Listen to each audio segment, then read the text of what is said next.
को ये मौका देने की कोशिश है। जो युवा आर्थिक उपार्जन के लिए सक्षम बनेगा उसके बाद ही वो कुछ नया सोचेगा। और कई बार जो वंश वारस के लोग आते हैं उनके पास सभी व्यवस्था होती है, उनको मौका भी मिल जाता है, उन्हें कोई संघर्ष नहीं करना पड़ता है और ऑटोमेटिक वो लोग आगे आ जाते हैं।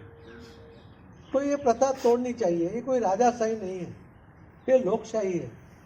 और इसी के कारण आम आदमी को भी इस फील्ड में आना है तो उसके लिए मौका होना चाहिए।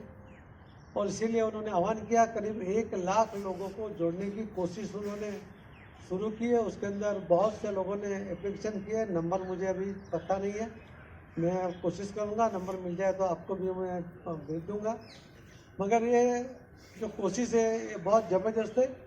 ये बिल्कुल नई सोच प्रधानमंत्री मोदी साहब ने देश के सामने रखी है और लोगों ने उसको बहुत सराहा है। पाटिल साहब, मनोज्ञा यार, एक छोटा सा सवाल ये कि विपक्ष बार बार ये आरोप लगाता है कि आप रोजगार देने में सक्षम नहीं हैं, युवा बेरोजगार हैं। आप इस आरोप को कैसे देखते हैं? और जो आंकड़े बता रहे हैं वो उस पर भी विपक्ष लगातार सवाल उठाता रहा है। मोदी साहब की सरकार को 10 साल हुए। पहले 70 साल में उन्होंने क्या किया कि आज भी बेरोजगार लोग हैं। आज भी जो स्थिति है, अगर 70 साल में इन्होंने काम किया होता, ठीक से किया होता, तो इस समस्या का हल निकालने के लिए मोदी साहब को कोशिश नहीं करनी पड़ती। आज भी जो हर साल हर घर में हर प्रति व्यक्ति जो 5 किलो अनाज फ्री में दिया जा रहा है, वो देने की आवश्यकता नहीं होती। 80 करोड़ लोगों को अनाज की सहाय फ्री अनाज देना पड़ता है। तो इस देश को 70 साल में उन्होंने कहाँ पहुंचा दिया था कि उसके ऊपर से अंदाजा लगा सकते हैं। उसको उनका जवाब उनको देना चाहिए कि 70 साल राज करने के बाद भी ये स्थिति क्यों है। जो 10 साल के अंदर जो रिपोर्ट है कि उसके आधार पे 25 करोड़ लोगों को गरीबी रेखा से बाहर निकाला है।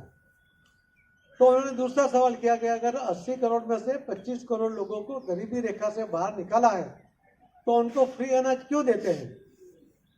उसका जवाब भी मोदी साहब ने दिया था कि अगर कोई पेशेंट वो ठीक हो जाता है, उसको हॉस्पिटल से छुट्टी दी जाती है और जब घर जाता है तो वो बीमारी से तो मुक्त हो जाता है पर सशक्त नहीं होता, सक्षम नहीं होता।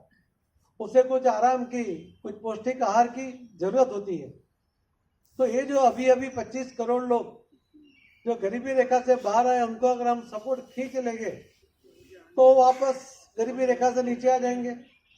तो उनको ये जो सपोर्ट जारी रहेगा तो जल्दी से मजबूत होंगे और उनको किसी सहायता की आवश्यकता नहीं होगी। पहली बार इस देश के अंदर 10 साल के अंदर कई अमेरिका जैसे बड़े बड़े देशों के नेताओं ने भी कहा कि हमारे लिए भी ये संभव नहीं था कि 10 साल के अंदर 25 करोड़ लोगों को गरीबी रेखा से बाहर निकालना। ये सफलता के साथ जो मोदी साहब ने किया है वो अद्वितीय है। और मैं मानता हूं कि कांग्रेस को इसका सवाल पूछने का अधिकार नहीं है। उसको तो देश के सबकी माफी मांग कर कहना चाहिए कि 70 साल उन्होंने शासन किया और शासन के दरमियान उन्होंने किसी की चिंता नहीं की, अपने फैमिली की चिंता किसी की चिंता नहीं की।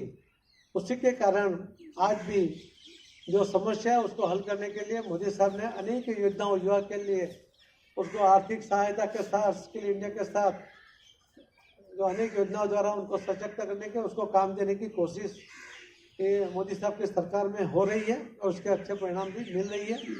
कांग्रेस की वजह से ही आज तक जो युवा बेकार है वो उनकी वजह से है। बादल साहब, ये एक